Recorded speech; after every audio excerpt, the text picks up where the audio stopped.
खुलुमबाय स्टुडियो आं Robin Basumatary सराइबिल block इउपिपिएलनि बादायनायाव दिनै बसगाव गेलेग्रा फोथाराव सुबुं गौमा हाबाफारि खुंफुंदों। नंगौ 5 नं सराइबिल बियाबनि सिगाङाव थानाय बसगावनि गेलेग्रा फोथाराव दिनै मोनथाम प्राइमारिखौ लानानै इउपिपिएल दलनि सुबुं गौमा हाबाफारि खुंफुंदों। फारियै रायमना, बसगाव आरो नन्दिपुर प्राइमारिनि सिङाव थानाय गासै सुबुंफोरखौ लानानै बसगाव गेलेग्रा फोथाराव सुबुं गौमा हाबाफारि खुंफुंनाय जायो।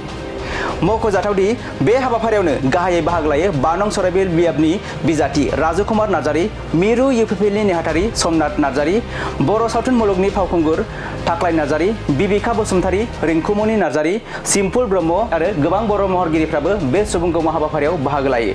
बे हाबाफारियावनो बाहागो लानानै 5 नं सराइबिल बियाबनि बिजाथि राजुकुमार नार्जारीजों लोगोसे थाख्लाय नार्जारीया खौरांगिरिनि गेजेरजों मा फोरमायखो नोंथाङा आबुङै मिथिना लादो।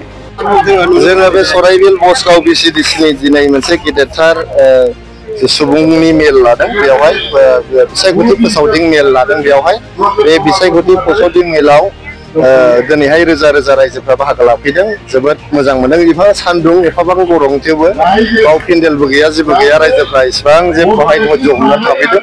रायजोफोरनिसिम गोसो गोरबोनि साबायखर जासिहरबाय। रायजोफ्रा दिनैहाय जे बेबायदि आंखौहाय आशीर्बाद होफैदों, बिथांमोननिसिम गोसो गोरबोनि साबायखर। आरो बिथांमोना जे दिनै प्रमद बर' सारनि मोजां खामानिखौ मावनायखौ नुनानै आरो इउपिपिएलनि नीति आदर्शखौ मोजां मोना बयबो सराइबिल समस्तियाव ट्रेक्टर सावगारियाव भट होनो थाखाय सिगांबोदों। बेनो जे फोरमान जे जोंनि बिटिआर ओनसोलाव सान्थि फैनायनि थाखाय, बयबो न्याय मोननायनि थाखाय आरो जेरैबो बिथिङाव जौगानायनि थाखाय दिनै बयबो प्रमद बर' सारखौ फिन खनसेबाव बिटिआरनि चिफ बानायनो बयबो थियारि जादों। हमफैदों बे मोनसे जिनिसनि थाखाय जे दिनै बिटिआर ओनसोलाव जे सान्थि जाबाय, बयबो आलो गोजोनै ग्रें ग्रें रायजो जानो हाबाय। आरो दिनैहाय जोंनि गथ' गथाय बयबो जोंनि एनडिएफबिनि बिदा फंबायफ्रा न'आव फैफिनबाय, गावनि न'खरजोंहाय ग्रें ग्रें रायजो जाफैफिननो हाबाय। आरो दिनैहाय जोंनि जौगानायनि जे हार, बे हारा गोबारै जोङो गोख्रैयै खारगासिनो दं। बेनि थाखायनो दिनै बयबो बिटिआर ओनसोलाव इउपिपिएल हान्जाखौनो फिन खनसेबाव सरकाराव लाबोफिननो, प्रमद बर' सारखौनो फिन खनसेबाव चिफ बानायनो थाखाय बयबो थागथियारि जाबाय। रायजोफोरा बयबो ट्रेक्टर सावगारियाव भट होनानै सराइबिल समस्तियाव इउपिपिएलखौ गोबां बिबाङाव देरहाहोनो नागिरनायखाय रायजो राजाफोरनिसिम गोसो गोरबोनि साबायखर बावहरनाय जाबाय। गिबियावबो साफ्रोमखौबो जोंनि बिटिसि हालामाव थाग्रा आइ आफा बिदा फंबाय मोननिसिम आंनि खुलुमनाय सिबिनायखौ गिबियावनो जासिग्रोनाय जाबाय। जोंनि बेयाव नुजाफैनाया जों बिसेसकै जिउआव मोनसे गोजोननाय मोनदों।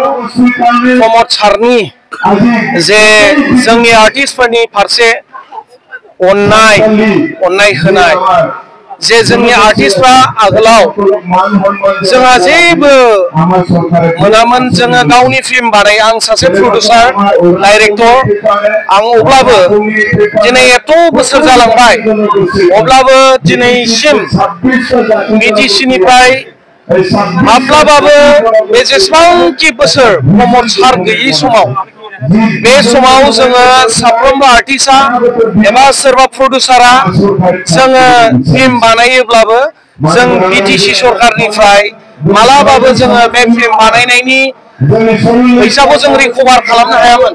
नाथाय जेब्ला प्रमद सारा फैबाय, दिनै प्रमद सारा जेब्लानिफ्राय चिफ जिरायबाय, बे समनिफ्राय जोङो गासैबो प्रडिउसार साफ्रोमबो मोनजोबाखैबाबो आं दिनै सासे बुंनो हायो, दिनै आंनि फिल्म बानायनायनि गासैबो फैसा थाखाफोरखौ दिनै बे सरकारनि समाव मोनदों। आरो आंल' नङा, साफ्रोमबो दिनै मोनदों। बे बिथांमोना हयथ' ससियेल मिडियानि गेजेराव नुजायाखै, नाथाय आगोलनि दिनाव जों फिल्म बानायग्राफ्रा माब्लाबाबो नुवामोन। बेनिखायनो जोङो गोसो गोथारै जोङो सारखौ सापर्ट होनो, प्रमद सारखौ फिन खेबसे आरोबाव चिफनि महराव नायनो लुबैनानै जोङो आं सासे आर्टिस्ट जानानै सारखौ गोसो गुवारै आं हेफाजाब होफैदों। मानोना सारनि अननायाव दिनै जोङो सिनेमा हलबो मोननो हाबाय।